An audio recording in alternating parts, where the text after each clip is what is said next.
let's talk about the difference between lead measures and lag measures. Many people have only lag measures within their company, which we believe is a mistake. So what's a lag measure? A lag measure is revenue, how much revenue you make. A lag measure is profit. A lag measure is, for example, let's say client satisfaction rate. Okay, so these are lag measures. Why? They're called lag measures because there is lag until you get to them. However, you cannot measure a lag measure on a day-to-day, or you cannot plan for it on a day-to-day, because a lag measure is a result. And so what you need to measure is lead measures. Lead measures are the parts of business or parts of your activity that tell you whether or not you are going to hit your lag measures. So let me give you an example. If we look at revenue as a lag measure, okay, what are some of the things that we can measure that are lead measures that will lead to that lag measure? For example, number of contacts reached. So how many people did we speak to this month? Let's say 1,000. We want to hit 1,000.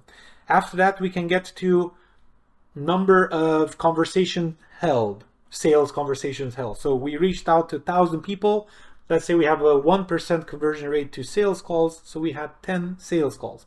So at the 10 sales calls, we know, okay, this is a lag measure from the lead measure of reaching out to people. And then from there, we can say, okay, how many of those people do we convert, as in, follow-up emails, follow-up conversations, and so on and so forth, which are the lead measures that can then lead to a lag measure, which is revenue at the end of the day. And similarly with that, client satisfaction, for example, you can measure it, but again, it's a result.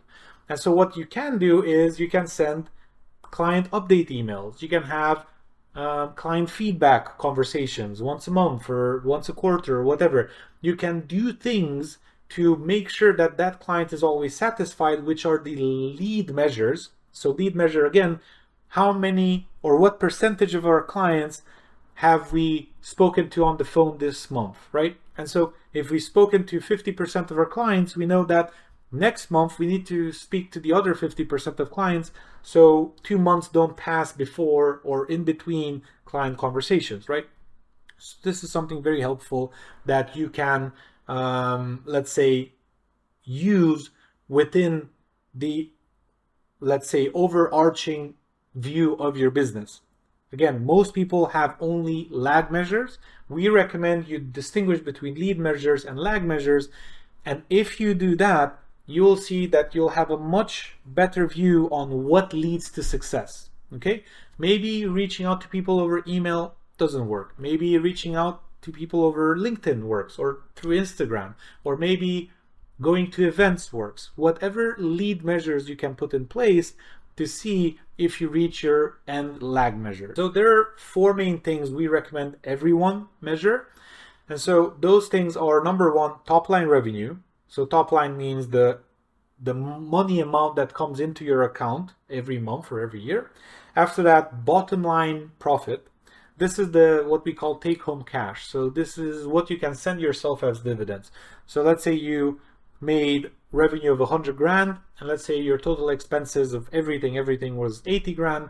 So your bottom line profit margin is 20,000, which you can send yourself as dividends. Or if you're, again, a director, manager, employee within a company, you can negotiate, hey, based on how much profit I generate, I want a percentage of that profit, right? Basically, you can add that to your digger act, right? In terms of consequences, if I do good in my role, this is how much more money I can make. Number 3 is client satisfaction. You should always measure client satisfaction and not measure it as, hey, Frank, are you happy? Because they'll say, yeah, I'm happy. I have children, I have a good wife or a good spouse, whatever, I'm generally happy. So that's not a very good question. And again, it's a closed question. Please ask open-ended questions. Ask things like, for example, what's one thing that we do that you really enjoy, that you really like about us? Well, I really like this. Okay, perfect.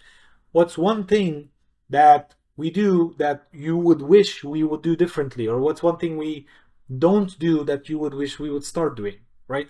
Very, very good questions that you can ask and then implement based on their answers. And then once they see you implement that, typically you see client satisfaction go up. And then finally, the fourth thing or the fourth area we recommend you measure is employee satisfaction. Okay, so employee means everyone on the team, whether you have contractors, vendors, full-time employees, right, W-2s, and so on. You want to make sure that you measure their satisfaction the same way you would measure client satisfaction.